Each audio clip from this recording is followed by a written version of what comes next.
On va maintenant passer sur les exercices que je vous ai donnés à faire.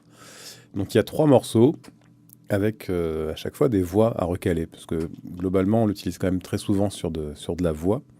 Enfin, de mon expérience en tout cas, il me semble que c'est beaucoup là-dessus, même si ça arrive sur d'autres instruments aussi.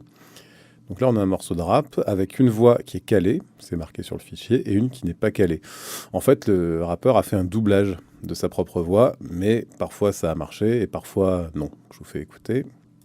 Si la main et la thune finissent toujours dans les mêmes poches, c'est ta faute. Pour la fortune, la galère, la survie pour moi et mes proches. Si ma mère trime le jour et la nuit pour gagner Walou, c'est ta faute. Pour nous les... Voilà, par exemple, sur cette phrase-là, on sent bien qu'il y a un bon gros décalage. Si ma mère trime le jour et la nuit pour gagner Walou. Alors, on va comparer entre les deux voix. Donc la première, celle qui est calée, c'est la bonne, hein, c'est celle-là, c'est la première. Et donc celle qu'il va falloir warper, en gros, c'est celle-là. Si ma mère trime le jour et la nuit pour gagner Walou. Alors là, je vous fais écouter en solo avec les deux voix pour bien se rendre compte.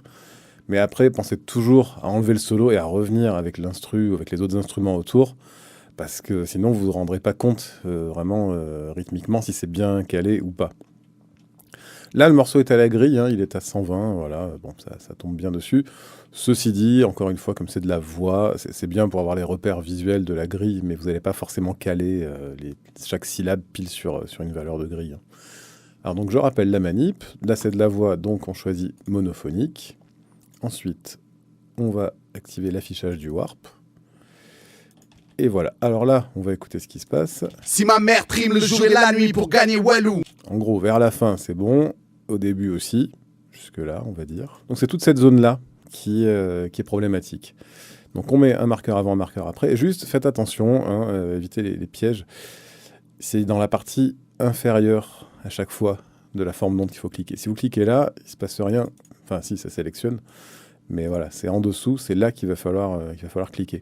Et au moment où vous activez les deux points qui sont de part et d'autre de la zone que vous voulez traiter, ce qui arrive parfois, c'est qu'on clique et en fait, on fait pas gaffe, mais voilà, ça fait des tout petits décalages. Évidemment, quand je veux le provoquer, ça ne marche pas, comme d'hab. Mais faites attention parce qu'on se fait vraiment avoir avec ça. En fait, des fois, on se rend pas compte, mais là, par exemple, il y a un tout petit décalage qui s'est fait. Et petit à petit, tout va être décalé. On va se dire, non, mais non, ça, c'est n'importe quoi, tout le long, il n'est pas du tout calé, alors que si. Donc faites bien attention au moment où vous placez vos marqueurs warp. Hop, de bien faire gaffe à ce que ça ne bouge pas. Donc ensuite, il va falloir traiter toute cette zone. Donc là, je vais pouvoir tranquillement, hop, recaler tout ça. Alors, je peux m'aider de la forme d'onde, là. Ça va être vachement utile. On va écouter à chaque fois. Mère trime le jour et la nuit pour gagner Walou. Bon, là, ça va beaucoup mieux quand même, si j'écoute avec tout. Si ma mère trime le jour et la nuit pour gagner Walou. Voilà, je rappelle qu'avant, quand même, c'était comme ça. Si ma mère trime le jour et la nuit pour... Voilà. Là, on a vraiment les deux voix qui sont bien synchro. Donc, le principe de l'exercice sur les trois multipistes que je vous ai passés, ça va être ça. Sur celui-là, sur le premier, pensez vraiment à caler le plus possible les voix entre elles. Là, on est sur du rap, il faut presque qu'on n'entende qu'une seule voix. Voilà pour la consigne de celui-là. Alors, le 2, il y a plusieurs voix. C'est tiré d'une comédie musicale, hein, donc il y a pas mal de voix qui chantent toutes la même chose, enfin qui sont censées chanter la même chose au même moment.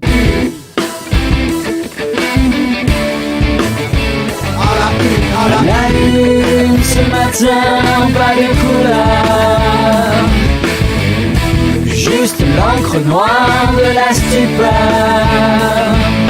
Les mots se bousculent, s'entrechoquent. Alors on entend qu'il y a des départs de phrases qui sont pas du tout pareils, hein, d'une voix à l'autre. Les mots. Il y a les durées de notes aussi. Par exemple, au début, là, on entend que la première voix, donc en l'occurrence Hugo, Couleur.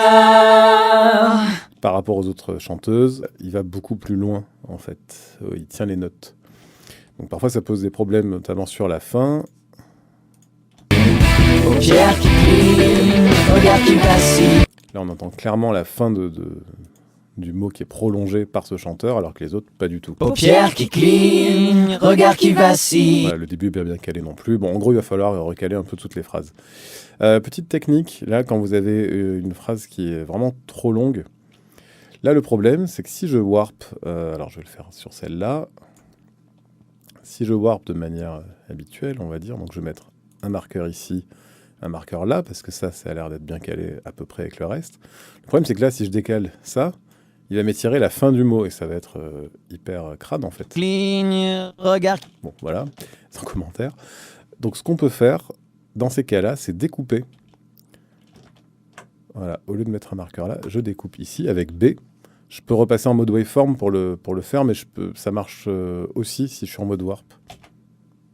Voilà, donc là, j'ai mis une découpe. Du coup, ce qui va se passer, c'est que là, je peux remettre mon marqueur warp. Hop, il ne va pas du tout toucher ce qu'il y a après, puisque là, je suis sur, littéralement, j'ai sur une autre région, en fait, une autre région audio.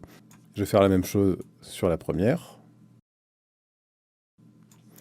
Voilà, et là, normalement, ça devrait être quand même beaucoup plus clean. Alors bon, il y aurait les autres à recaler aussi. Hein. Pierre qui cligne, regarde qui vacille.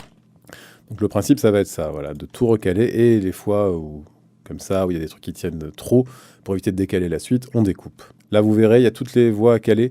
On peut dire quand même que, bon, même s'il tient les notes trop longtemps, mais à part ça, c'est quand même Hugo qui a le meilleur placement. Donc les premières pistes, quand vous importez, c'est quand même ces deux pistes-là qui ont le placement rythmique, on va dire, le plus valable, si on peut trouver une référence, à part pour les durées de notes qui sont bien trop longues. Le troisième exo, le troisième, c'est un petit peu plus complexe. Faites surtout les deux premiers en priorité. Hein. Et celui-là, si vous pouvez, là c'est un multipiste, hein, où en fait il y a deux voix. Alors il y en a une qui est calée, c'est la première, mais je vais dans les fichiers audio que vous avez, elle est renommée, il y a marqué voix calée. Et en fait, l'autre voix qui est en dessous, qui est censée faire un doublage, n'est pas du tout calée. Je sais que tirer vers soi, c'est irréversible, mais c'est bien plus fort que moi, je ne vis que pour l'impossible. Seul au milieu d'elle, joue. Voilà, par exemple là, mais il y a plein d'autres endroits. Il y a aussi autre chose que vous pouvez faire, hein, si vous avez Mélodine ou quoi, il y a quand même des trucs à faire là.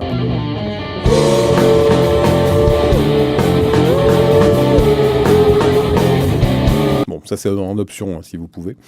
Et après, tant qu'à faire, essayez de le mixer un petit peu, le morceau. Je ne vous demande pas un truc de fou, mais au moins voilà, d'avoir une mise à plat correcte, avec un peu des reverbs, tout ça, que ce soit audible. Donc voilà pour le boulot à faire. C'est des trucs qu'on fait beaucoup en studio, hein, ce truc de warp. C'est pour ça que je vais faire plusieurs exos là-dessus, parce qu'on est confronté enfin pour ma part en tout cas, j'ai été confronté assez souvent.